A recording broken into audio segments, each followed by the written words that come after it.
কৃষি ডিপ্লোমার online English ক্লাসে তোমাদের সকলকে স্বাগতম। আর তোমাদের সাথে আছি আমি সাবরিনা সিরাজ, প্রশিক্ষক, কৃষি প্রশিক্ষণ ইনস্টিটিউট, শেরেবাংলা নগর, ঢাকা। কেমন আছো সবাই? আশা করি আল্লাহর অশেষ রহমতে সবাই ভালো আছো। আচ্ছা, এখন শুরুতে আমি একটু বলে নেই তোমাদের পূর্ববর্তী ক্লাসের কথা শুরুতে তোমাদের একটু বলে নেই। সেটা হচ্ছে পূর্ববর্তী ক্লাসে আমরা কি পড়েছিলাম? পূর্ববর্তী ক্লাসে আমরা কি আর্টিকেল শেষ করেছিলাম। হ্যাঁ, আর্টিকেল শেষ করেছিলাম আর টেন্স পড়াচ্ছিলাম আমরা। টেন্সের প্রেজেন্ট ইনডিফিনিট টেন্সে কিন্তু পূর্ববর্তী ক্লাসে আমরা ছিলাম। আচ্ছা, এটা হচ্ছে পড়ার কথা। আর তোমাদেরকে যেটা বলার ব্যাপার সেটা হচ্ছে তোমরা কিন্তু কি করবে, আমি কিন্তু এর আগের 2 ক্লাসেও বলেছিলাম তোমাদের ভর্তির সময় যে ভর্তি রিসিপ্টের সময় যে সিরিয়াল নাম্বারটা ছিল ওটাই কিন্তু তোমাদের আইডি নাম্বার। তোমরা কিন্তু এখন থেকেই যারা যারা শেরে বাংলা নগর কৃষি প্রশিক্ষণ ইনস্টিটিউট ঢাকা এটিআই এর আছো তারা কিন্তু অবশ্যই তোমাদের সিরিয়াল নাম্বারটা কমেন্টে কিন্তু লিখে যাবে। আমি আবার বলছি, যারা ঢাকা এটিআই এর আছো এখানে কিন্তু অনেকেই লাইভ দেখছো, কিন্তু যারা ঢাকা এটিআই এর আছো তারা তোমাদের সিরিয়াল নাম্বারটা অবশ্যই কমেন্ট করবে। কারণ কমেন্ট করলে আমরা বুঝবো আমাদের ঢাকা এটিআই এর কতজন এখানে উপস্থিত আছে, কতজন এই লাইভ ক্লাসগুলো করছে। ঠিক আছে প্রিয় শিক্ষার্থীবৃন্দ? আর ঢাকা এটিআই আমাদের ফেসবুক পেজে কিন্তু অলরেডি তোমাদের একটা বিজ্ঞপ্তি দিয়ে দেওয়া হয়েছে। কি বিজ্ঞপ্তি? অনেকে হয়তো দেখেছো, আবার অনেকে হয়তো দেখো নাই।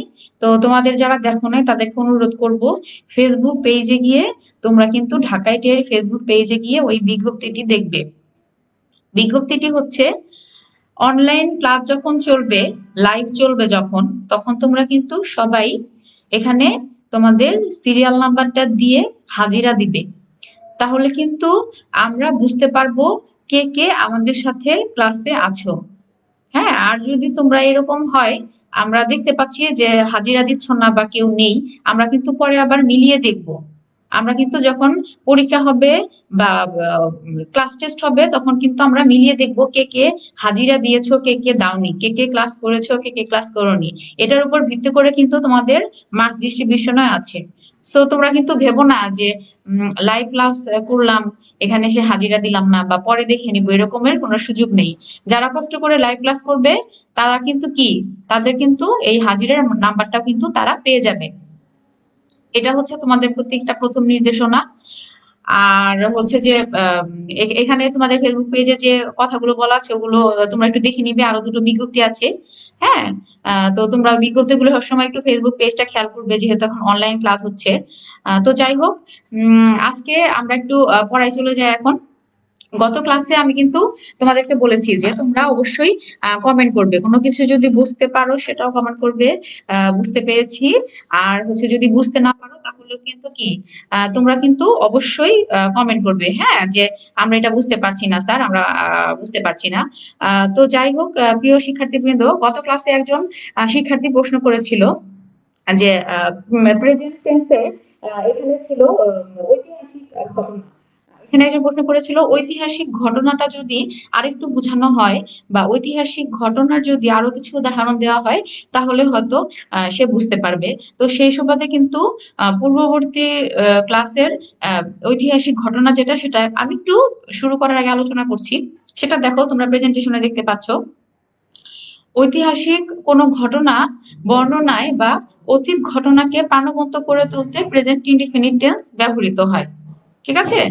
আচ্ছা, এটা আমি পূর্ববর্তী ক্লাসে বলেছিলাম, তারপর একটু আবার জাস্ট রিপিট করছি যাতে তোমাদের পাস্ট ইনডিফিনিট টেন্স আর প্রেজেন্ট ইনডিফিনিট টেন্স এর ভেতর সমস্যা না হয়। আমি একটু এখানে দেখো রেড মার্ক করে দিয়েছি, রেড মার্ক করে বুঝিয়ে দিচ্ছি যে তোমরা যেন বুঝতে পারো। আচ্ছা, এখন দেখো এখানে আমি কিন্তু বাংলা দিয়ে বুঝিয়ে দিয়েছি। এখানে কি আছে দেখো, প্রথম উদাহরণটা তোমাদের বইয়েও আছে। আলেকজান্ডার ভারত জয় করেন। আলেকজান্ডার ভারত জয় করেন, এটা কি কোনো ঘটনা বর্ণনায় বা অতীত ঘটনাকে প্রাণবন্ত করে তুলতে। এটা কিন্তু একটা ঘটনাকে বর্ণনা করছে। অতীত একটা ঘটনাকে বর্ণনা করছে যে আলেকজান্ডার ভারত জয় করেন। আচ্ছা, এখানে দেখো কি হয়েছে, আলেকজান্ডার কনকোয়ার্স ইন্ডিয়া। এখানে কিন্তু ইডি হয়নি, কনক্লুড হয়নি। হ্যাঁ, তাহলে কিন্তু যদি হতো তাহলে কি হতো, ওটা কিন্তু পাস্ট ইনডিফিনিট টেন্সে চলে যেত, কিন্তু এখানে দেখো এ যোগ হয়েছে, তার মানে হচ্ছে অতীত ঘটনা বর্ণনা করছে, কিন্তু এখানে প্রেজেন্ট ইনডিফিনিট টেন্স আছে, প্রেজেন্ট ইনডিফিনিট টেন্সে আছে। আচ্ছা, এবার তোমরা একটু দ্বিতীয় ঘটনাটা খেয়াল করো। দ্বিতীয়ত কি আছে, অশোক ভারতের সিংহাসনে আরোহণ করেন। এটাও কিন্তু মানে একটা আমাদের কি ঐতিহাসিক কোনো ঘটনা, কারণ সম্রাট অশোকের নাম কিন্তু আমরা মানে মোটামুটি সবাই জেনেছি। যাই হোক, এখানে একটু দেখি কি লিখেছে। Ashok ascends the throne of India. সিংহাসনে আরোহণ করেন। এখানে কিন্তু ইডি হয়নি, এখানে কিন্তু অ্যাসেন্ডের সাথে জাস্ট কি হয়েছে, অ্যাসেন্ডের সাথে জাস্ট এস যোগ হয়েছে।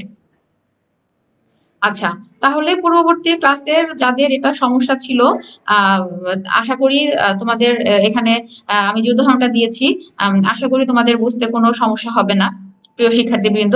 আচ্ছা, এবার আমরা আজকের ক্লাসে চলে যাই। আচ্ছা, আজকে আমরা শুরু করব প্রেজেন্ট কন্টিনিউয়াস টেন্স দিয়ে। হ্যাঁ, আজকে আমরা শুরু করব প্রেজেন্ট কন্টিনিউয়াস টেন্স দিয়ে। এটা কি, প্রেজেন্ট কন্টিনিউয়াস টেন্সটা খুবই সহজ। হ্যাঁ, আমি একটু নিজের কথা বলি। ছোটবেলায় কিন্তু আমার সব থেকে ভালো লাগতো প্রেজেন্ট কন্টিনিউয়াস টেন্স, মানে মনে হতো যে প্রেজেন্ট ইনডিফিনিট টেন্সে যেরকম দুটো ব্যতিক্রম উদাহরণ আমি দিয়েছিলাম গত ক্লাসে, ওদের ভবিষ্যৎ বা এই যে এখন যেটা পড়ালাম ঐতিহাসিক কোনো বর্ণনায়, মানে প্রেজেন্ট ইনডিফিনিট টেন্সে হয়তো বা একটু ঝামেলা থাকতে পারে, বা পারফেক্ট টেন্স একটু বুঝে বুঝে পড়তে হবে। কিন্তু কন্টিনিউয়াস টেন্সটা আমার সবসময় মনে হয়েছে এটা খুব ইজি।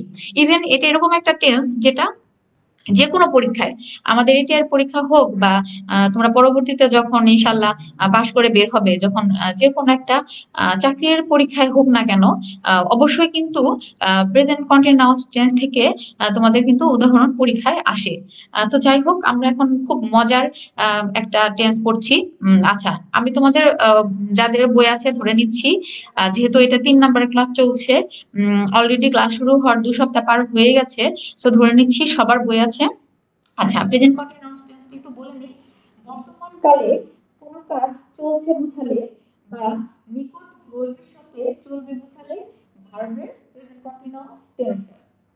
আচ্ছা, আমি আবার বলছি, বর্তমানে বর্তমানে কোনো কাজ চলছে বুঝালে বা নিকট ভবিষ্যতে চলবে বুঝালে। দেখো, আমি কিন্তু সংজ্ঞার ভেতর দুটো কথা বলে দিয়েছি। হ্যাঁ, বর্তমানে কাজ চলছে বা নিকট ভবিষ্যতে চলবে। এখানে দেখো একটা ওয়ার্ড আছে নিকট ভবিষ্যতে। হুম, এখানে কিন্তু একটা ওয়ার্ড আছে নিকট ভবিষ্যতে, আর প্রেজেন্ট ইনডিফিনিট টেন্স একটা ওয়ার্ড ছিল অদূর ভবিষ্যতে। তোমরা একটু খেয়াল রাখবে এটা, নিকট ভবিষ্যতে আর হচ্ছে অদূর ভবিষ্যতে। আচ্ছা, এবার চেনার উপায়গুলো কি কি একটু দেখে নিই। আমি একটু বলি, কোন বাংলা ক্রিয়ার শেষে তেছি, তেছো, তেছি, তেছো, তেছে এবং চয় ছয় ছ, চয় ছয় ছি, চয় ছয় ছে, চয় ছয় ছেন ইত্যাদির যে কোনো একটি রূপ থাকে, তাহলে কিন্তু আমরা বাংলায় এই বাক্যটাকে ধরে নিব যে ওটা প্রেজেন্ট কন্টিনিউয়াস টেন্স। এখন আমরা যখন একটা পরীক্ষায় তোমাদের বাংলা দেওয়া থাকবে না, যে আমি চাকরি করে গেছি, আমি আমি বিকালে খেলিতেছি, এরকম না। পরীক্ষায় ইংরেজির একটা বাক্য দেওয়া থাকবে, কিন্তু ওই বাক্যটাকে তোমাদের বাংলা করে বুঝে নিতে হবে যে হ্যাঁ, এটা বাংলা করলে আসে প্রেজেন্ট কন্টিনিউয়াস টেন্স। তো সেটা চেনার উপায়ের জন্য কি, এই তেসি, তেসো, তেসেন, ছ, ছি, ছি, ছেন। হুম, এটি একটু মুখস্থ করতে হবে, খুব সহজ, এটি একটু মুখস্থ করতে হবে। আচ্ছা, এখানে গঠন করার উপায়, গঠন করার উপায়টা একটু বলে নিই, তারপর আমি স্ট্রাকচারে যাব। আচ্ছা, কি, এই টেন্সে সাবজেক্ট বা কর্তার পর পার্সন ও নাম্বার অনুসারে এম, ইজ, আর বসে। ঠিক আছে? আচ্ছা, কি এই টেন্সে সাবজেক্ট বা কর্তার পর পার্সন ও নাম্বার অনুসারে এম, ইজ, আর বসে। আচ্ছা, আমার কথা কি শোনা যাচ্ছে? আমার কথা যদি শোনা যায়, তোমরা একটু কমেন্ট করে জানাও, কারণ আমি একটু দেখতে পাচ্ছি একজন অলরেডি কমেন্ট করেছে, আম, তার ওখান থেকে কথা বোঝা যাচ্ছে না। এখন এটা হতে পারে তার ওখানে নেটওয়ার্কের সমস্যা। এখন তোমরা একটু কমেন্টে জানাও আমার কথা বোঝা যাচ্ছে কিনা। আচ্ছা, আমার কথা কি বোঝা যাচ্ছে? আচ্ছা, তোমরা একটু কমেন্টে জানাও, হ্যাঁ, আমার কথাটা বোঝা যাচ্ছে কিনা, আমার কথাগুলো শোনা যাচ্ছে কিনা। আচ্ছা, আমি ধরে নিচ্ছি অনেক একজন লিখেছে যে হ্যাঁ, আমার কথা শোনা যাচ্ছে। আমি ধরে নিচ্ছি আহ, তোমরা সবাই শুনতে পাচ্ছ, তার মানে আমি যেখান থেকে ক্লাস নিচ্ছি এখানে কোনো নেটওয়ার্কের প্রবলেম নেই। আচ্ছা, আমি একটু গঠন করার নিয়মটা বলি। এই টেন্সে সাবজেক্ট বা কর্তার পর পার্সন ও নাম্বার অনুসারে এম, ইজ, আর বসে। কিরকম?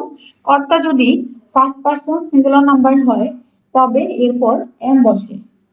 কর্তা যদি থার্ড পার্সন সিঙ্গুলার নাম্বার হয় তবে তারপর ইজ বসে, এবং এছাড়া অন্য সকল স্থানে আর বসে, এবং অবশ্যই মূল ভার্বের সাথে আইএনজি যোগ হয়। আচ্ছা, এবার আমি যদি তোমাদেরকে স্ট্রাকচারটা বলি এবং পরে যদি আমি উদাহরণ দিই তাহলে কিন্তু তোমাদের একদম ক্লিয়ার হয়ে যাবে। সহজ, যেটা দিয়ে আমরা প্রেজেন্ট কন্টিনিউয়াস টেন্স ছোটবেলায় শিখেছি, সেই উদাহরণটাই তোমাদেরকে আমি একটু বলছি। সেটা হচ্ছে আমি ভাত খাচ্ছি, আমি ভাত খাচ্ছি বা আমি ভাত খাইতেছি। I am eating rice. I am eating rice. এখানে কি হয়েছে? এখানে কিন্তু ফার্স্ট পার্সন সিঙ্গুলার নাম্বার হয়েছে, আর ফার্স্ট পার্সন সিঙ্গুলার নাম্বার অনুযায়ী দেখো এখানে কি বসেছে? এম বসেছে। আই হচ্ছে সাবজেক্ট, এখানে হচ্ছে আই হচ্ছে সাবজেক্ট। হ্যাঁ, তারপরে এখানে হচ্ছে যে দেখো তোমরা এখানে বুঝতে পারবে, এখানে কিন্তু আই হচ্ছে সাবজেক্ট, তারপরে হচ্ছে কি বসেছে? বি ভার্ব বসেছে এম।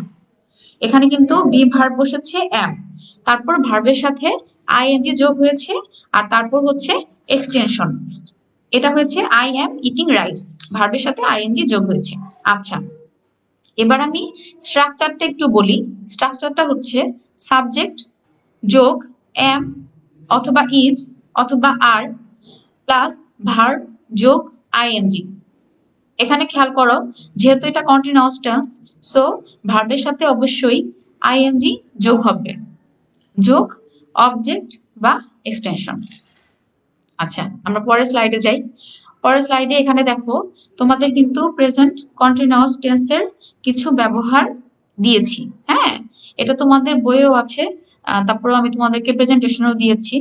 যেহেতু ব্যবহার সাধারণত কি, আমরা যখন কোনো কথা বলি তখন ওই কথাটা যদি আমরা উদাহরণ দিয়ে বুঝিয়ে দিই, সেটা আমি বলছি না টেন্সের ক্ষেত্রে বা ইংরেজির ক্ষেত্রে, সেটা যে কোনো কিছুই হোক, তোমাদের অন্য সাবজেক্টের ক্ষেত্রেও যদি এরকম হয়, আমরা যদি উদাহরণ দিয়ে তোমাদের কোনো পড়া বুঝাই, তাহলে কিন্তু কি পড়াটা অনেক ভালো হয়, এবং অনেক সময় দেখা যায় যে দীর্ঘমেয়াদী সময় এটা মনে থাকে যে হ্যাঁ, স্যার তো এই কথাটা বলেছিলেন, হ্যাঁ এটা তো এরকম। আচ্ছা, যাই হোক, এবার আমরা ব্যবহারে যাই। কোনো কাজ বর্তমান সময়ে হচ্ছে বা চলছে, এরূপ অর্থে প্রেজেন্ট কন্টিনিউয়াস টেন্স হয়। আচ্ছা, আমি আবার বলি, কোনো কাজ বর্তমান সময় হচ্ছে বা চলছে, এরূপ অর্থে প্রেজেন্ট কন্টিনিউয়াস টেন্স হয়।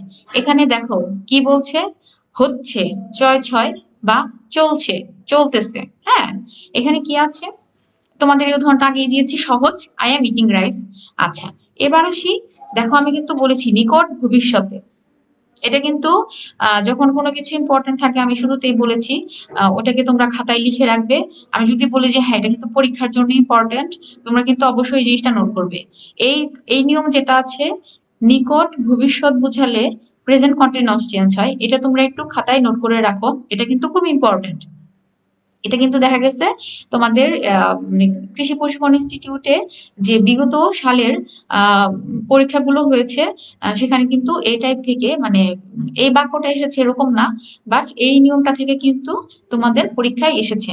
আচ্ছা, আমি এবার বলি কি এটা, সেটা হচ্ছে সে বা তিনি শীঘ্রই আসছে বা আসছেন। সে শীঘ্রই আসছেন। এখানে দেখো শীঘ্রই মানে নিকট ভবিষ্যৎ। হুম, নিকট ভবিষ্যৎ, এটা হচ্ছে কামিং সুন। আচ্ছা, হি অথবা she, he oblique she is coming soon, সে শীঘ্রই আসছে। আচ্ছা, এখানে যেহেতু দেখো শীঘ্রই আছে, তার মানে কি সুন, সুন মানে হচ্ছে শীঘ্রই। সেজন্য কিন্তু নিয়মটা দেখো, প্রথমে সাবজেক্ট, তারপর কি সাবজেক্টের সাথে বি ভার্ব, এখানে কি আছে? ইজ আছে। হুম, তারপর ভার্ব আছে কাম, কামের সাথে যোগ হয়েছে আইএনজি, তারপর সোন। এটা কিন্তু মানে খুবই সহজ। হ্যাঁ, জাস্ট একটু মনে রাখতে হবে। আচ্ছা, এরপরে দেখো, এরপরে আছে কোনো কাজ বারবার হচ্ছে, এরূপ বোঝালে প্রেজেন্ট কন্টিনিউয়াস অর্থে হয়। আচ্ছা, এখানে কি দেখো, কোনো কাজ বারবার হচ্ছে, এরূপ বোঝালে প্রেজেন্ট কন্টিনিউয়াস টেন্স হয়। এক্ষেত্রে কর্তার বিরক্তি ইঙ্গিত থাকে। বিরক্তি নিয়ে থাকে, বা এরকম হয় যে বিরক্তি না থেকে তার হয়তো ভালোও লাগতে পারে। মানে এখানে ধরো তোমাদের বইয়ে বলা হয়েছে যে বিরক্তি, কিন্তু এটা কি, বা কোনো কাজ বারবার হচ্ছে, এটা হয়তো বা তার ভালোও লাগতে পারে। সেই ক্ষেত্রে কি হবে, সেই ক্ষেত্রে প্রেজেন্ট কন্টিনিউয়াস টেন্স হয়। এটাকে কিন্তু তোমরা, এটাও কিন্তু ইম্পর্টেন্ট। এরকম কিন্তু বিগত সালে এখান থেকেও কিন্তু পরীক্ষায় এসেছে।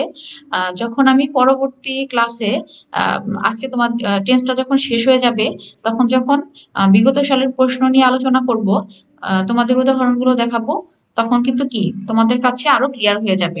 এখানে দেখো কি আছে, আমি একটি সুন্দর পাখি দেখছি। হুম আমি একটি সুন্দর পাখি দেখছি। I see a nice bird. এরপর কি, আমি খুব গরম অনুভব করছি। I feel very hot.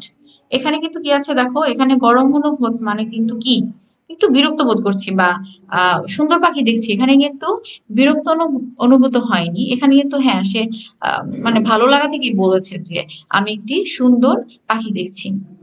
আচ্ছা, এখানে একটা বুঝার ব্যাপার আছে। আমি বলেছিলাম যে যখন আমি যে নিয়মটা পড়াবো, আম, আমি অবশ্যই চেষ্টা করব যে ওখান থেকে যদি বিগত সালে প্রশ্ন এসে থাকে ওই টাইপের, তাহলে কিন্তু তোমাদেরকে বলবো। আচ্ছা, বিগত সালে একটা প্রশ্ন এসেছিল, হি, তোমরা একটু খেয়াল করে রাখবে, হি সি এ বার্ড। আমি আবার বলছি বাক্যটা, হি, ব্রেকেটের ভেতর সি, সির এখানে তোমার টেন্সটা পরিবর্তন করতে হবে। হ্যাঁ, হি সি এ বার্ড। তোমরা বলো তো এখানে কি হবে? যারা আমার সাথে অনলাইন ক্লাসে আছো, আচ্ছা তোমরা যারা আমার সাথে অনলাইন ক্লাসে আছো, আমি এটা উদাহরণটা এখানে দেইনি, কারণ হয়তো অনেকে আগে উত্তর দিয়ে ফেলবে। তো সেই জন্য আমি এটা রেখে দিয়েছি যে যখন আমি এটা পড়াবো, তখন তোমাদেরকে জিজ্ঞেস করব, দেখে তোমরা বলতে পারো না নাকি। হি, ব্র্যাকেটের ভেতর সি, সির এখানে কি হবে, এ বার্ড। এখানে কিন্তু হি সি এ নাই, নাইস বা কিছু কিন্তু নাই, এখানে কি হবে? তোমরা, তোমাদের কাছে অনুরোধ করব, তোমরা অবশ্যই একটু কমেন্টে জানাবে এখানে কি হবে। সির এখানে ভার্ব, যে ভার্বের এখানে কি হতে পারে বলো তো তোমরা। তোমরা একটু, যেহেতু এখানে ক্লাস বলার সুযোগ নেই, তো এখানে কি হতে পারে?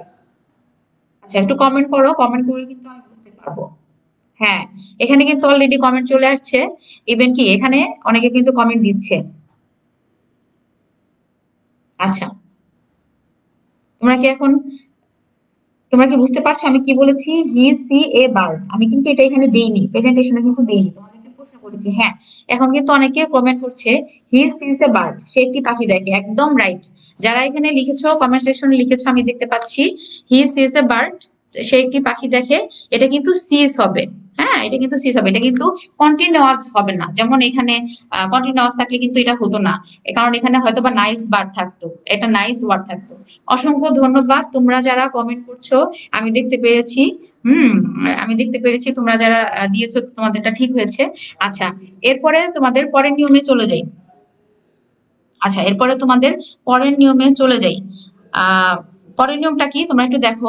প্রেজেন্ট কন্টিনিউয়াস টেন্সকে ইন্টারোগেটিভ করতে হলে সাহায্যকারী ভার্ব বা বি ভার্বকে বাক্যের প্রথমে আনতে হয়। আচ্ছা, প্রেজেন্ট কন্টিনিউয়াস টেন্সকে ইন্টারোগেটিভ করতে হলে সাহায্যকারী ভার্বকে বাক্যের ভার্বের প্রথমে আনতে হয়। আচ্ছা, এটা কি? ইন্টারোগেটিভ মানে কি? ইন্টারোগেটিভ মানে হচ্ছে প্রশ্নবোধক। ইন্টারোগেটিভ মানে কি? ইন্টারোগেটিভ মানে হচ্ছে প্রশ্নবোধক। এটা কি হবে তাহলে? তোমরা একটু আমার সাথে যাও। সেটা হচ্ছে, এখানে দেখো আমি একটু উদাহরণ দিয়েছি, তুমি কি আমার জন্য অপেক্ষা করছো? আচ্ছা, এটা কিন্তু প্রশ্নবোধক। তুমি কি আমার জন্য অপেক্ষা করছো? এখানে কি সাহায্যকারী বা অক্সিলারি ভার্ব এখানে কি আছে? আর। হ্যাঁ, যেমন আমি যদি এই বাক্যটাকে যদি সাধারণ ভাবে বলি, you are waiting for me, মানে তুমি আমার জন্য অপেক্ষা করছো, কোনো প্রশ্নবোধক না, normal sentence, you are waiting for me, তুমি আমার জন্য অপেক্ষা করতেছো। হ্যাঁ, এই যে তেছো, তুমি আমার জন্য অপেক্ষা করতেছো, কিন্তু এটা যদি আমি প্রশ্নবোধক দিয়ে নিয়ে আসি, তাহলে জাস্ট এখানে সাহায্যকারী ভার্ব বা অক্সিলারি ভার্ব বা বি ভার্ব, তোমরা যেটাই বলো না কেন, আরটা সামনে চলে আসবে। Are you waiting for me, are you waiting for me. আচ্ছা, এরপর আমরা পরবর্তী উদাহরণে চলে যাই। টেন্সকে নেগেটিভ করতে হলে সাধারণত বি ভার্বের সাথে নট বসাতে হয়। খুব সহজ।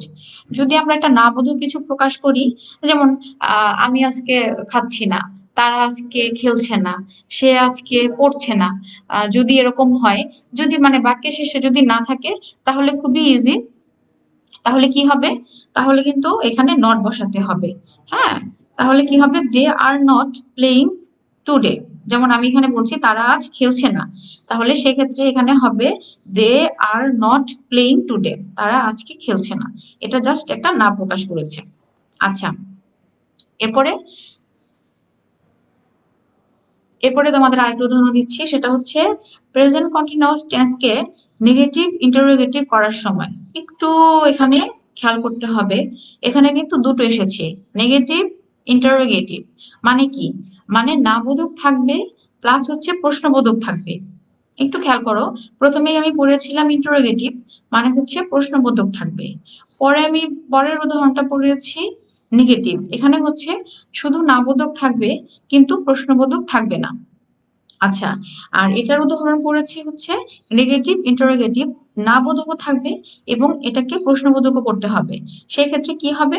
সেক্ষেত্রে বি ভার্ব বাক্যের প্রথমে বসবে। আচ্ছা, এটা যদি তোমাদের আমি উদাহরণ দিই তাহলে কিন্তু তোমরা বুঝতে পারবে।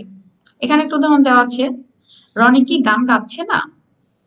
দেখো, আবার একটু খেয়াল করো, রনি কি গান গাচ্ছে না মানে কি? এখানে কিন্তু দুইটা জিনিস আছে, এক কি, কি প্রশ্নবোধক, পরে আবার কি আছে? না, নেগেটিভ এবং ইন্টারোগেটিভ। তাহলে কি? Is not wrong is singing. আচ্ছা, তাহলে দেখো নিয়ম অনুযায়ী প্রথমে কি এসেছে? ইজ। হ্যাঁ, বি ভার্বটা কিন্তু শুরুতে এসেছে, তারপরে কি এসেছে? নট, তারপরে এসেছে রনি সিঙ্গিং, রনি কি গান গাচ্ছে না। এই নিয়মটাও কিন্তু ইম্পর্টেন্ট। নেগেটিভ ইন্টারোগেটিভ তোমরা একটু যারা বই আছে তারা একটু এখানে মার্ক করে রাখো নেগেটিভ ইন্টারোগেটিভের জায়গায়, আর যাদের বই নেই তারা একটু লিখে রাখো উদাহরণটা, রনি কি গান গাচ্ছে না অথবা ইজ নট রনি সিঙ্গিং। আচ্ছা, আশা করি আমি এতক্ষণ যা বুঝালাম তোমরা কিন্তু আশা করি বুঝে গেছো। হ্যাঁ, তোমরা কিন্তু আশা করি বুঝে যাচ্ছ। আহ, কারণ এরকম কঠিন কিছু এতক্ষণ পর্যন্ত পড়াইনি যে বুঝবে না। আর আমি অবশ্যই চেষ্টা করি বই থেকে বা প্রশ্ন থেকে, বা মাঝে মাঝে দেখা যায় কি যে গত ক্লাসে ঐতিহাসিক ঘটনাটা বুঝতে পেরেছিল না, তো এখানে একজন কমেন্ট করেছিল আমি বুঝতে পারিনি। সো সে কিন্তু আমি কিন্তু এটা কিন্তু কি আজকের ক্লাসের শুরুতে ওটা বুঝিয়ে দিয়েছি। তো তোমাদের যদি তারপরেও কোনো কিছু সমস্যা হয়, অবশ্যই তোমরা কমেন্ট করবে যে এই উদাহরণটা বুঝিনি। আমি অবশ্যই বলেছি এই ক্লাসের শেষে বা পরবর্তী ক্লাসের শুরুতে অবশ্যই ওই বিষয়টা নিয়ে আমি আলোচনা করব। আচ্ছা, এবার আমরা একটু আমাদের কিন্তু কি প্রেজেন্ট কন্টিনিউয়াস টেন্সটা শেষ হয়ে গেল। আমরা এখন কিসে চলে আসলাম? Present perfect tense. আমরা এখন কি? আমরা কিন্তু এখন প্রেজেন্ট পারফেক্ট টেন্সে চলে এসেছি। প্রিয় শিক্ষার্থীবৃন্দ, আশা করি তোমরা শুনতে পাচ্ছ আমার কথা। তোমরা একটু পড়াবো যখন একটু সাথে থাকবে, হ্যাঁ, যাতে বুঝতে পারি যে হ্যাঁ তোমরা শুনছো। আচ্ছা, তোমাদের যেহেতু এখানে আমি পড়াচ্ছি, তো তোমাদের বিগত সালের প্রেজেন্ট কন্টিনিউয়াস টেন্স থেকে কিন্তু আরেকটা উদাহরণ আমি একটু বলে দিচ্ছি, যেটা আমি এখানে দিইনি, কিন্তু পরবর্তী ক্লাসে যখন শেষ হবে তখন আমি এটা আবার বলবো। আমি একটা উদাহরণ বলছি, তোমরা অবশ্যই একটু কমেন্ট সেকশনে কমেন্ট করবে। He is go to Dhaka. He is go to Dhaka. আচ্ছা, এখানে গো হবে, গোস হবে নাকি কি হবে? তোমরা একটু কমেন্ট করো, আমি বুঝতে পারবো। He is go to Dhaka, এখানে গোর সাথে কি হবে বলো তো? গোর সাথে কিন্তু আমি কিন্তু প্রেজেন্ট কন্টিনিউয়াস টেন্সে পড়িয়েছি, তোমরা একটু কমেন্ট সেকশনে একটু কমেন্ট করো। হি ইজ গো, ব্রেকেটে আছে গো টু ঢাকা, গোর সাথে কি যোগ হবে? একটু কমেন্ট সেকশনে কমেন্ট করলে কিন্তু কি আমি বুঝতে পারবো তোমরা আমার উদাহরণগুলো বুঝতে পারছো। আচ্ছা, আমি বলে দেই, এখানে কিন্তু he is going to Dhaka. হ্যাঁ, সে ঢাকা যাইতেছে। আচ্ছা, আমি আশা করেছিলাম তোমরা কমেন্ট করবে, কিন্তু আমি এখন পর্যন্ত দেখতে পাইনি কেউ উদাহরণটা বুঝেছে। আচ্ছা, একজন লিখেছে গোস। এটা কোনোভাবে কি গোজ হয়? আমি তাহলে তোর মানে পড়ার বেলায় দেখা যায় ব্যর্থ হয়ে গেলাম, এটা তো কখনোই গোজ হয় না। আমি কিন্তু বলেছি কি, ভার্বের শুরুতে যদি অক্সিলারি ভার্ব বি ভার্ব থাকে বা সহজ কথায় সাহায্যকারী ভার্ব থাকে, তাহলে কিন্তু অবশ্যই আইএনজি যোগ হয়। তো আশা করব, যাই হোক, হয়তো বা যে লিখেছো সে বুঝতে পারোনি, কিন্তু he is going to Dhaka এটা হবে। যাই হোক, অনেকে আবার সুন্দর বুঝতে পেরেছো, যারা কমেন্ট করেছো ধন্যবাদ। আচ্ছা, এখন আমরা একটু পরের টেন্সে চলে যাই। পরের টেন্স আছে কি? Present perfect tense. এটা একটু আমরা পড়ি কি, কোনো কাজ শেষ হয়েছে অথচ তার ফল এখনো বর্তমান আছে, এরূপ বুঝালে ভার্বের প্রেজেন্ট পারফেক্ট টেন্স হয়। আচ্ছা, তাহলে কি, কোনো কাজ শেষ হয়েছে অথচ তার ফল এখনো বর্তমান আছে, এরকম বুঝালে প্রেজেন্ট পারফেক্ট টেন্স হয়।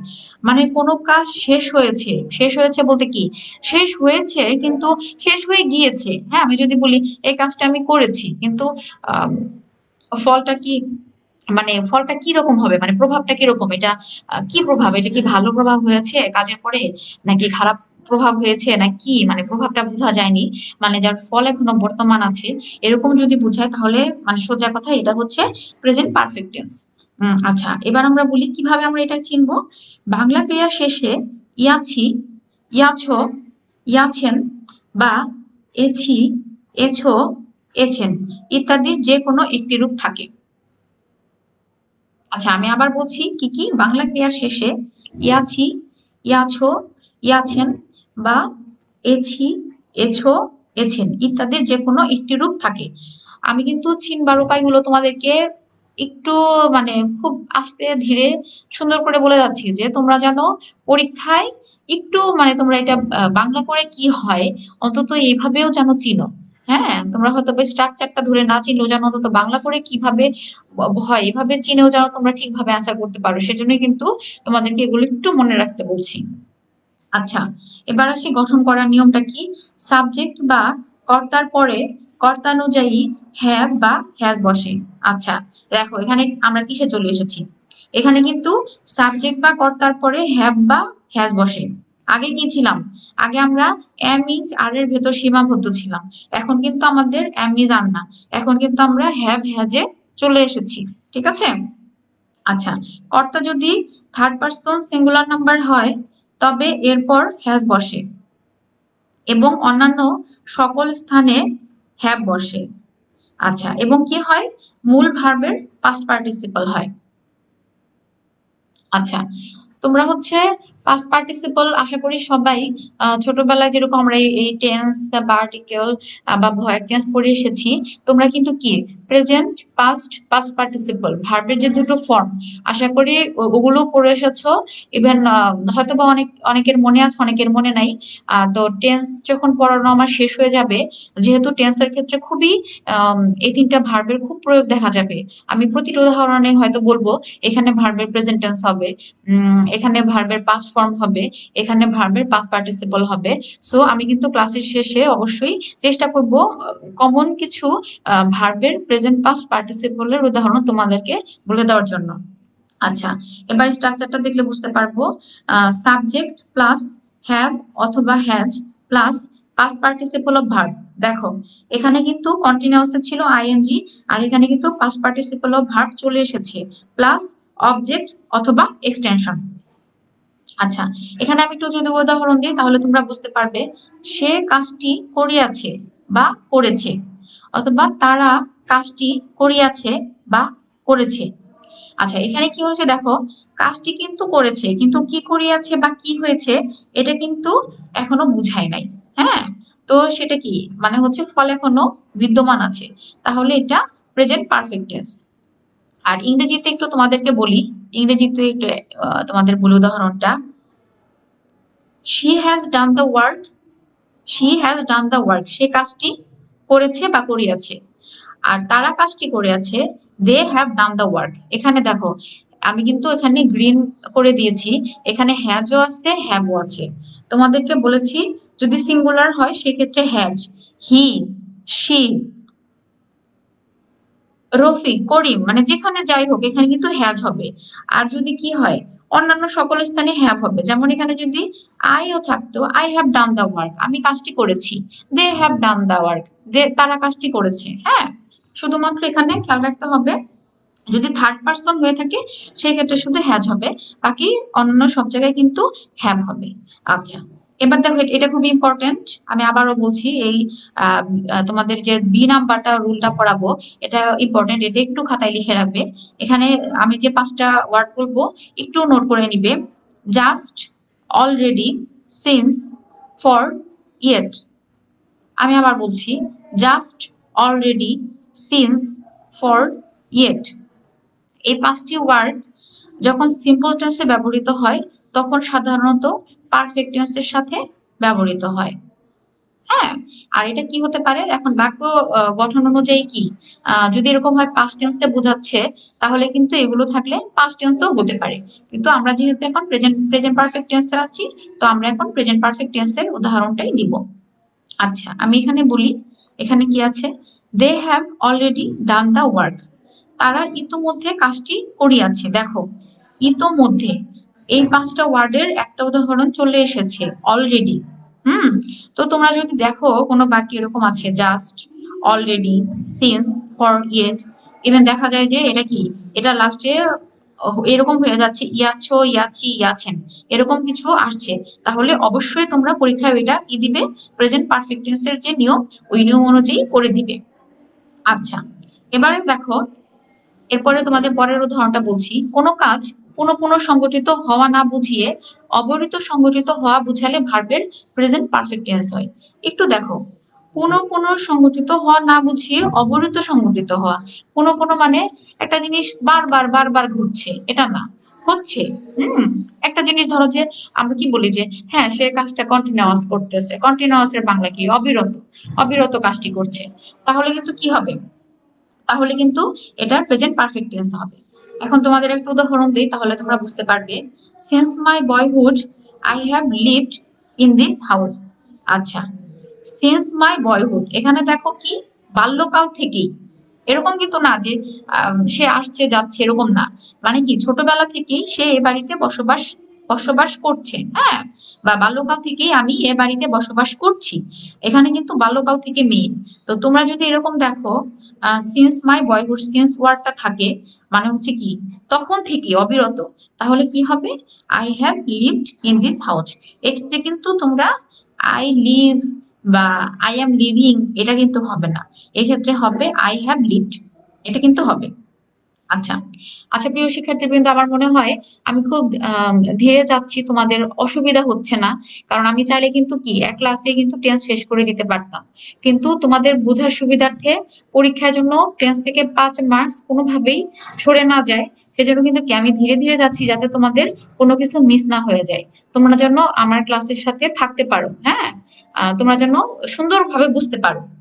আচ্ছা, এবার আমরা প্রেজেন্ট টেন্সের আমরা লাস্ট যে ধাপটা সেটাই চলে এসেছি, প্রেজেন্ট পারফেক্ট কন্টিনিউয়াস টেন্স।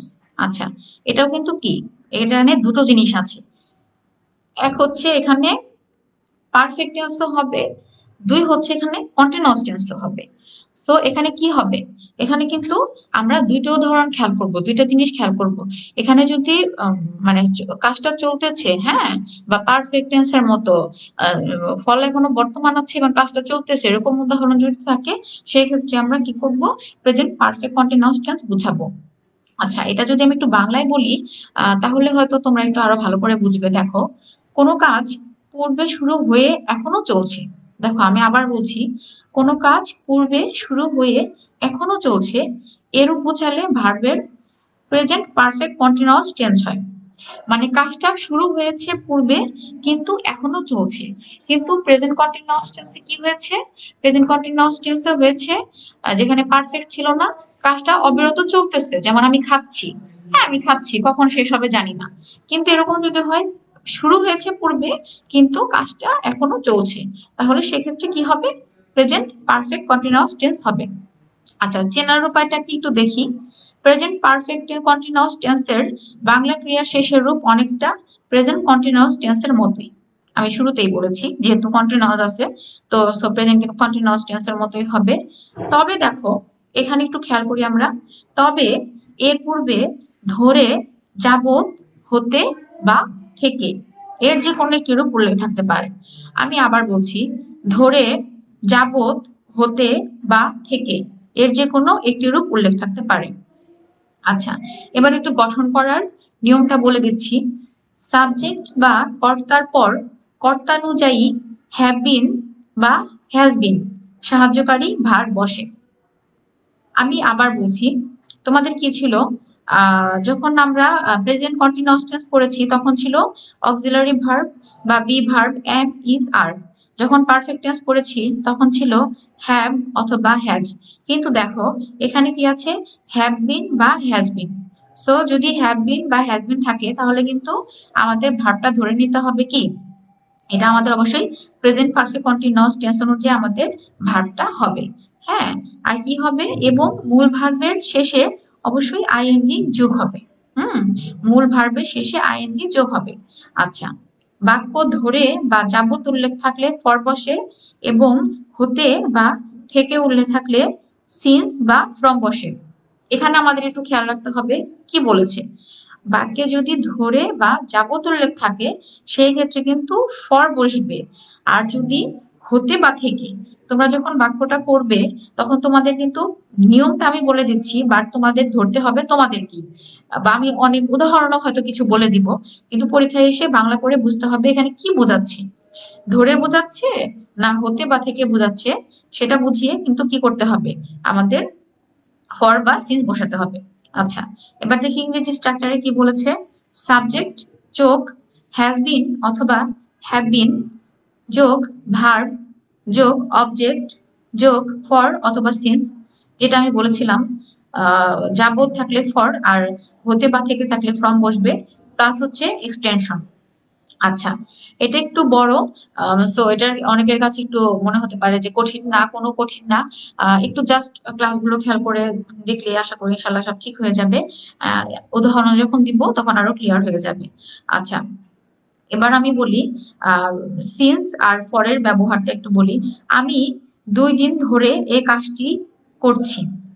আমি 5 বছর যাবত এ শহরে বাস করছি।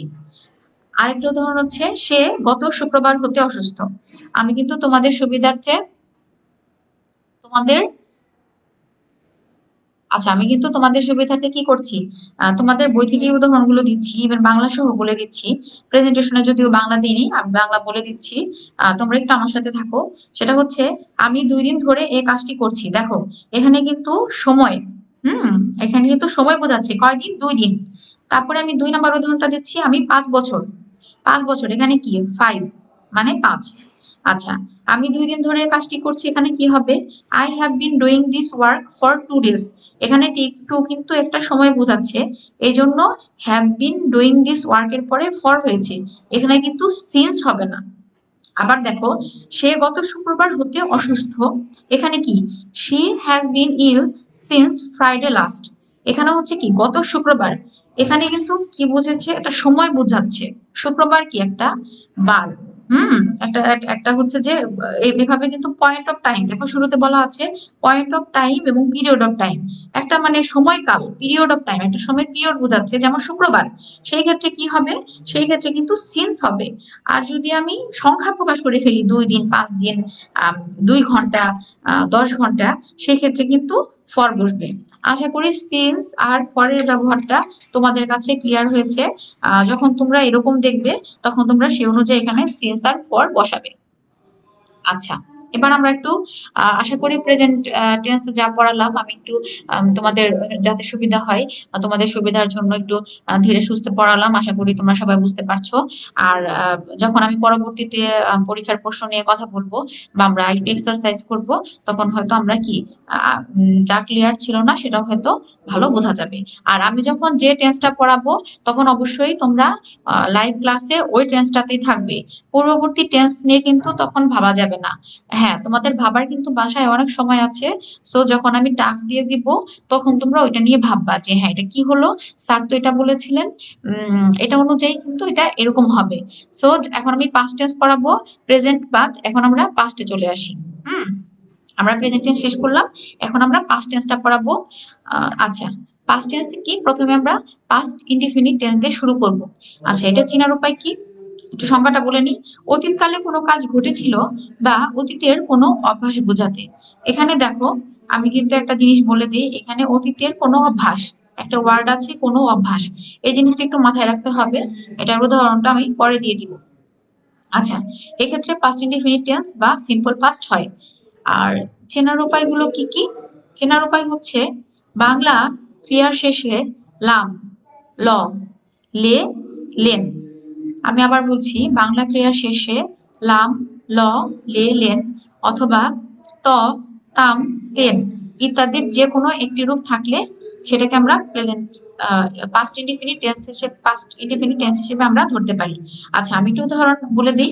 যেমন সে কাজটি করছিল। হুম আমি রেগুলার আমি এর আগে কফি খেতাম। তারা কাজটি করছিল। সে প্রত্যহ চারা গাছে পানি দিত। তারপর এক গ্রামে এক যুবক বাস করত। তাহলে দেখো এখানে কি আছে, ত আছে, তারপর ল আছে। আমি কিন্তু দুই ধরনের উদাহরণ দিয়ে বুঝিয়ে দিলাম যে এখানে ল, লে, লেনও থাকতে পারে, বা আমি করতাম, খেতাম, যেতাম, তিনি করতেন, তিনি যেতেন, সে যেত, যদি এরকমও থাকে সেই ক্ষেত্রেও কিন্তু কি পাস্ট টেন্স হবে বা পাস্ট ইনডিফিনিট টেন্স হবে। আচ্ছা, এবার আমি একটু গঠন করার নিয়মটা বলে দিই। পাস্ট ইনডিফিনিট টেন্সের সাবজেক্ট বা কর্তার পরে মূল ভার্বের পাস্ট ফর্ম হয়। খুবই সহজ। প্রেজেন্ট ইনডিফিনিট টেন্সের মতো যেরকম মানে প্রেজেন্ট টেন্স হতো ভার্বের প্রেজেন্ট টেন্স, এখানে জাস্ট ভার্বের পাস্ট ফর্ম। হ্যাঁ, যেমন হচ্ছে আই ডু, আই ডিড। আমি করি, আমি করেছিলাম। বা হি ডু, হি ডিড। এরকম মানে আমরা জাস্ট পাস্ট ফর্ম যেটা সেটা খেয়াল সেটা খেয়াল রাখবো। আর আমি আবার বলছি, ভার্বের প্রেজেন্ট, পাস্ট, পাস্ট পার্টিসিপল এই তিনটা ফর্ম যদি আমাদের আয়ত্তে থাকে তাহলে কিন্তু কি আমাদের টেন্সটাও খুব সহজ হয়ে যাবে। আচ্ছা, এবার একটু দেখি। কিন্তু বাংলা ক্রিয়ার শেষে তাম বা ত বা তেন থাকলে অতীতের অভ্যাস বোঝালে সাবজেক্ট বা কর্তার পরে, এখানে তোমরা একটু দেখো, এখানে স্ট্রাকচারের মধ্যে আমি পরে আর কি বলে দিব, কিন্তু তোমাদের বইয়ে আছে, এটা আমি তোমাদেরকে বলেও দিচ্ছি যাদের বই নেই। সাবজেক্ট বা কর্তার পরে কুড, উড বা ইউজ টু ব্যবহার করে মূল ভার্বের প্রেজেন্ট ফর্ম হয়। হুম আচ্ছা, এটা আমি বলছি, যদি কি হয়, বাংলা ক্রিয়ার শেষে তাম ত তেন থাকলে বা অতীতের অভ্যাস বোঝালে সাবজেক্ট বা কর্তার পরে কুড, উড, ইউজ টু ব্যবহার করে মূল ভার্বের প্রেজেন্ট ফর্ম ব্যবহার করতে হয়। আচ্ছা, এটা হচ্ছে তোমরা যদি কুড, উড বা ইউজ টু ব্যবহার করো, মানে অতীতের অভ্যাসই আছে, কিন্তু সেখানে এই উদাহরণটা আমি তোমাদেরকে পরে বুঝাবো, তাহলে আরো ক্লিয়ার হয়ে যাবে। সেটা হচ্ছে যদি কুড, উড বা ইউজ টু এই দুটো ওয়ার্ড থাকে তাহলে কি সেই ক্ষেত্রে আমরা প্রেজেন্ট ফর্মটাই ব্যবহার করব। হ্যাঁ, এটা একটু ব্যতিক্রম। আমি কিন্তু বলেছি প্রতিটা টেন্স বা যে কোনো কিছুর ক্ষেত্রে কি থাকবে, ব্যতিক্রম থাকবে। ইভেন ব্যতিক্রমটা আমাদের ভালো করে পড়তে হবে যাতে আমরা ভুলে না যাই। আচ্ছা, এবার আমরা একটি স্ট্রাকচারটা দেখি। স্ট্রাকচারটা কি? Subject plus past form of verb plus object বা টেনশন। ঠিক আছে? আচ্ছা, এখানে কি বলেছি? Subject plus past form of verb plus object. এখন আমরা একটু কি পাস্ট ইনডিফিনিট টেন্সের উদাহরণে চলে যাই। আচ্ছা, তোমরা কি সবাই ক্লাসে আছো?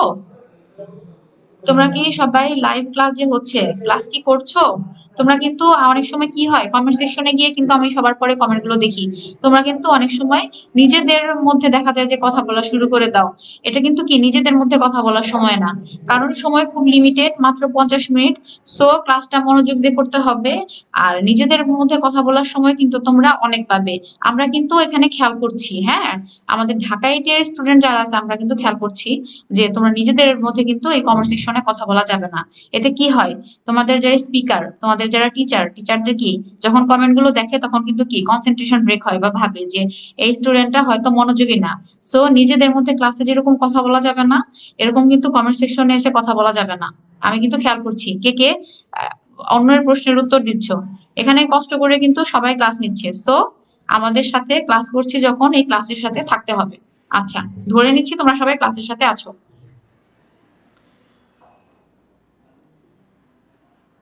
অতীতের অতীতে কোনো আচ্ছা, আমরা এখানে উদাহরণ দিই, অতীতে কোনো কাজ সংগঠিত হয়েছিল বুঝালে পাস্ট ইনডিফিনিট টেন্স হয়। এখানে কি he did the work, they went to school. আচ্ছা, সে কাজটি করেছিল, তারা কাজটি করেছিল। আমি শুরুতেই বলেছি এটা সহজ। আচ্ছা, 2 নম্বর উদাহরণটা বলি। অতীতের কোনো অভ্যাস বোঝাতে ভার্বের পাস্ট ইনডিফিনিট টেন্স হয়। সাধারণত নিয়মিত অভ্যাস বোঝাতে ইউজ টু যোগ কি, এখানে দেখো কি লিখেছি, বেস ফর্ম। এবং অনিয়মিত অভ্যাস বোঝালে উড প্লাস বেস ফর্ম বসে। আচ্ছা, এখানে আমি একটু তোমাদেরকে উদাহরণ দিই। সে প্রায়ই নদীতে গোসল করত। সে কি প্রায়ই, হ্যাঁ, প্রায়ই হচ্ছে কি অতীতের কোন একটা অভ্যাস, মানে প্রায়ই। প্রায়ই হচ্ছে অনিয়মিত অভ্যাস। সে কিন্তু প্রতিদিন করতো না, সে প্রায়ই করতো, এটা হচ্ছে অনিয়মিত। তাহলে কি হবে? He would often bath in the river. হুম। এখন আমি তোমাদেরকে তোমাদের বইয়ে নিয়মিত অভ্যাস কি হবে সেটার কিন্তু কোনো উদাহরণ নেই, আমি একটু বলে দিচ্ছি, তোমরা লিখে নাও। এখানে কিন্তু আমি যদি বলি সে কফি পান করতো, সে কফি পান করতো, সেই ক্ষেত্রে কি হবে? He use to drink coffee. মানে কি? কফিটা কি সে নিয়মিত পান করতো। এখানে এটা কখন করতো? অতীতে, অতীতের কোনো অভ্যাস ছিল, সে হয়তো এরকম বর্তমানে এখন এই অভ্যাসটা তার নেই, হ্যাঁ, বা থাকলেও থাকতে পারে, কিন্তু অতীতে তার এই অভ্যাসটা ছিল এবং সেই অভ্যাসটা তার নিয়মিত ছিল। সো এখানে কি হবে? He use to drink coffee. এটা তোমাদের এখানে নেই, কিন্তু তোমরা লিখে নিতে পারো। যদি অতীতের নিয়মিত কোনো অভ্যাস বোঝায় তাহলে কিন্তু এরকম হবে। যেমন আমি একটা উদাহরণ দিয়েছি, সে কফি পান করতো, he used to drink coffee. আচ্ছা, এরপর আমরা পরবর্তীতে যাই। পরবর্তীতে কি আছে? অতীতকালের অভ্যাস বোঝাতে অফেন, অলওয়েজ, ইউজুয়ালি, রেগুলারলি ইত্যাদির সাথে পাস্ট ইনডিফিনিট টেন্স ব্যবহার করা হয়। আচ্ছা, এখানে দেখো চারটা ওয়ার্ড বলেছি, অফেন, অলওয়েজ, ইউজুয়ালি, রেগুলারলি। এখন বাক্যটা অতীতের, কিন্তু দেখো রেগুলারলি কি, রেগুলারলি নিয়ে হয়তো অনেকে ভাবতে পারো যে রেগুলারলি তো এখন হচ্ছে, সেটা হয়তো বা প্রেজেন্ট ইনডিফিনিট হবে, বা ইউজুয়ালি আছে। নো, এটা কিন্তু একটা ব্যতিক্রম উদাহরণ। সো তোমাদের কিন্তু এই জন্য একটু মার্ক করে দিয়েছি। অফেন, ইউজুয়ালি, রেগুলারলি, তোমরা এই চারটা ওয়ার্ড একটু লিখে নাও। এই চারটা ওয়ার্ড যদি থাকে তাহলে অবশ্যই আমাদের পাস্ট ইনডিফিনিট টেন্স ব্যবহার করতে হবে। যেমন বালক দুটি সর্বদাই একে অপরের সাথে ঝগড়া করত। The two boys always quarrelled with each other. এখানে দেখো কোয়ারেল কিন্তু হয়নি, এখানে কিন্তু ভার্বের সাথে ইডি যোগ হয়েছে, ঠিক আছে? বা এরকম, সে প্রত্যহ চারা গাছে পানি দিত। দেখো রেগুলারলি, এখানে রেগুলারলি দেখে ভাবতে পারি যে কি এটা হতো প্রেজেন্ট, কিন্তু সেটা কিন্তু তা না। সে wanted the plants, water the plants regularly, water এর সাথে ইডি যোগ হয়েছে। আচ্ছা, এবার আমরা 4 নম্বর উদাহরণটা দেখি। অনির্দিষ্ট অতীত কাল বোঝাতে প্রেজেন্ট ইনডিফিনিট টেন্স হয়। যেমন কি? এক গ্রামে এক যুবক বাস করত। There lived a young man in a village. এখানে কি? এককালে, অনির্দিষ্ট, মানে কোন এক সময় এক যুবক বাস করতো, এক গ্রামে এক যুবক বাস করতো, মানে ওটা অনির্দিষ্ট বুঝিয়েছে, কখন সময়ের কোনো উল্লেখ নেই। সেক্ষেত্রে কি হবে? দেখো, there lived a young man in a village. তাহলে এখানে কি আছে? লিভড আছে। হ্যাঁ, এটা আমাদের একটু মানে একটু দেখতে হবে, এটা যেহেতু একটু ব্যতিক্রম ধর্মীয় ধারণা আছে। হুম। আচ্ছা, এবার আমরা আসি past continuous tense. Past continuous tense খুবই সহজ। এটা হচ্ছে যে তেছিলাম, তেছিল, তেছিলেন, এটা।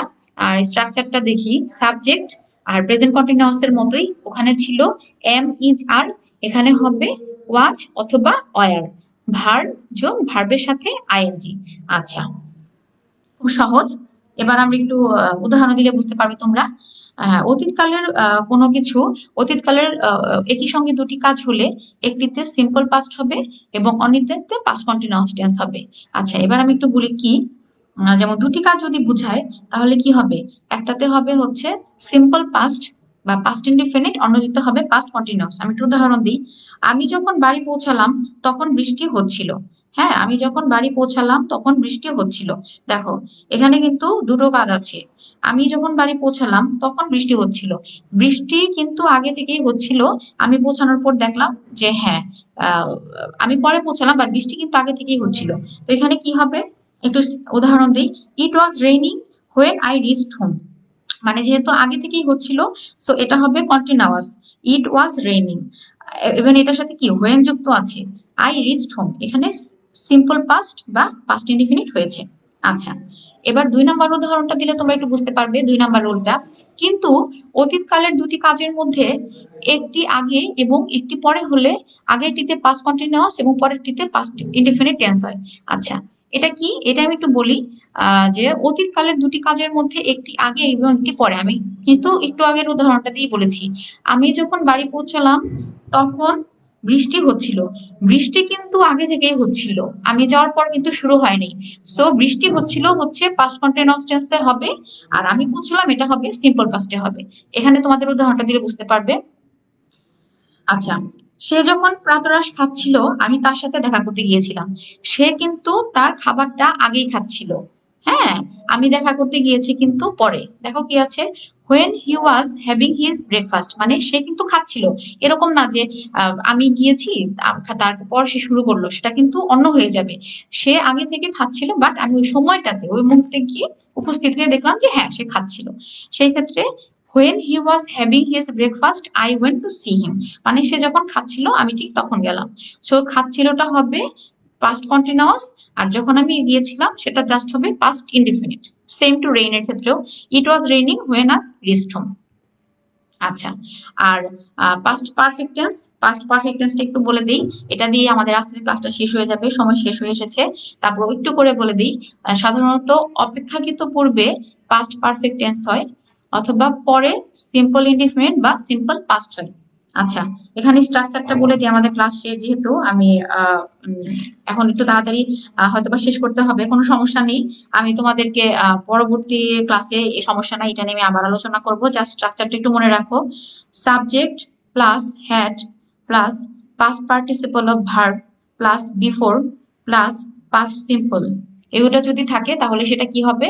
Past perfect tense. যেমন আমরা একটু উদাহরণ দিই, we reached home after the sun had set.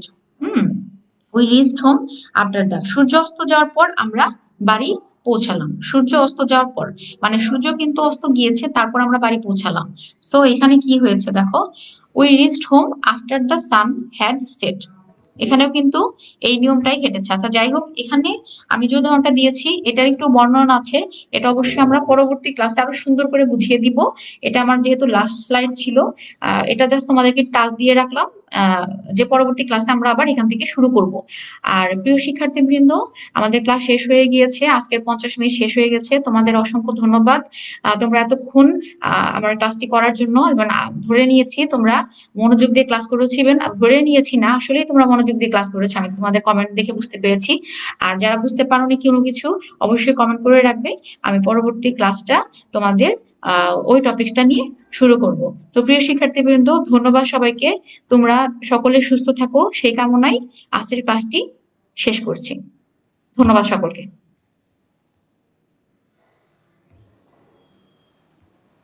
ও মিঠুন, তুমি তো ভালোই ডিস্টার্ব দাও। তোমরা কি করবা? আচ্ছা যে তোমরা হচ্ছে যে